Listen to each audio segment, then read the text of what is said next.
जय श्री राधे। पूज्य श्री सद्गुरुदेव भगवान के चरणों में प्रणाम। संतवाणी। जब आप भगवत प्राप्ति के मार्ग पर आगे बढ़ेंगे तो विकार आपको आकर्षित करेंगे, लेकिन इस दृढ़ता के साथ आगे बढ़ते रहना कि मैं जलन को सहन पसंद करूँगा, मैं जलन को सहना पसंद करूँगा, लेकिन परमार्थ से भ्रष्ट होना नहीं, तो कोई भी विकार आपको परास्त नहीं कर पाएगा।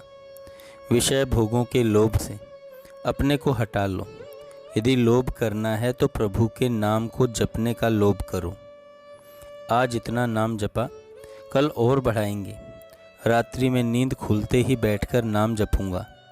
जैसे गरीब लोग नौकरी करने के बाद ओवर टाइम भी करते हैं।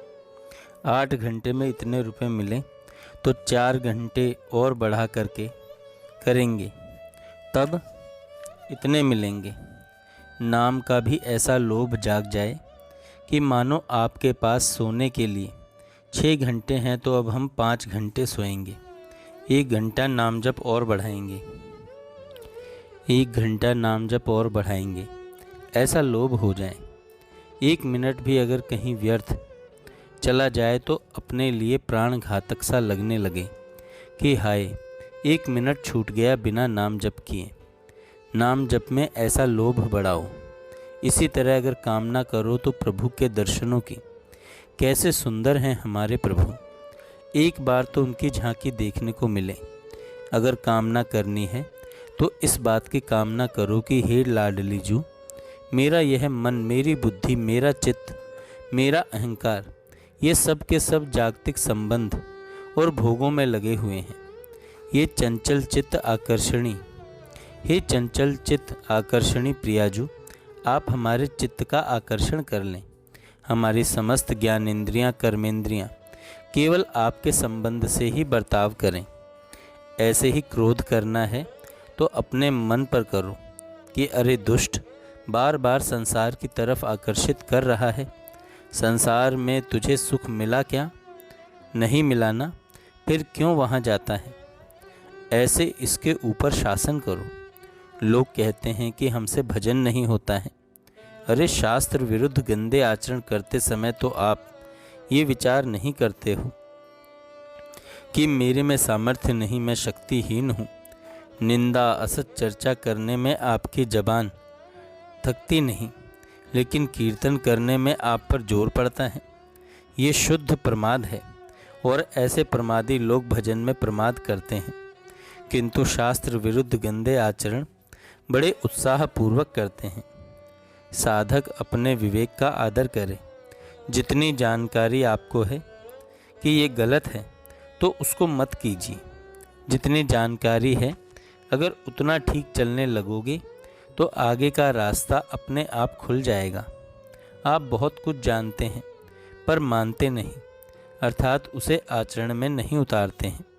हमें तो लगता है अगर किसी भी साधक से पूछा जाए कि भगवत प्राप्ति कैसे होगी तो बता देगा। बस आवश्यकता है उस जानकारी को जीवन में उतारने की। जिन बातों को आप जानते हैं कि ये गलत हैं, उनका त्याग नहीं करना, इसी को प्रमाद कहते हैं। आप तो भोगों में लिप्त रहो और कहो कि प्रभु बड़े निष्ठुर हैं, मिल नहीं रहे। अरे प्रभु कह रहे हैं कि धोखेबाज अंदर से भोगों को चाहता है और बाहर से कहता है कि प्रभु मिल नहीं रहे। मैं तो अंतर्यामी हूँ, सब जानता हूँ, इसलिए नहीं मिल रहा हूँ। देखो, इतना समझ लो, भगवत प्राप्ति करना आपके ऊपर है। आपकी विकलता ही आपको भगवत प्राप्ति कराएगी। यदि आप साधन में प्रमाद करेंगे, आलस्य करेंगे, तो फिर बात नहीं बनेगी भैया। जो कृपा का आश्रय लेकर विषय सेवन करते हैं, मन को विषय चिंतन में उत्साहपूर्वक लगाते हैं और सोचते हैं कि कभी कृपा होगी, भगवान मिल जाएंगे, कभी कृपा होगी, विषय छूट जाएंगे, ऐसा नहीं। ये बहुत बड़ी धोखेबाजी है। भगवत प्राप्ति भगवत कृपा से ही होती है। अहंकार का नाश करने के लिए साधन अवश्य करना होता है। कृपा का आश्रय लेकर प्रमाद करके भोगों में लगे रहना, ये साधक का लक्षण नहीं है। साधक को तो साधना में संपूर्ण पुरुषार्थ झोंक देना चाहिए। वह पुरुषार्थ प्रभु की कृपा से हो रहा है, बस ऐसा समझना है। उसे अहम से पोषित नहीं करना है कि मैं साधन भजन कर रहा हूँ, बल्कि यह सोचना है कि हमारा भजन साधन हो रहा है, वह प्रभु की कृपा से हो रहा है, पर उसमें कभी कृपा का आश्रय लेकर प्रमाद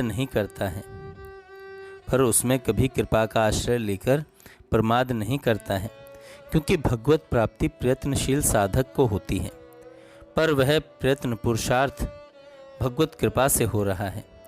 इतनी बात माननी है।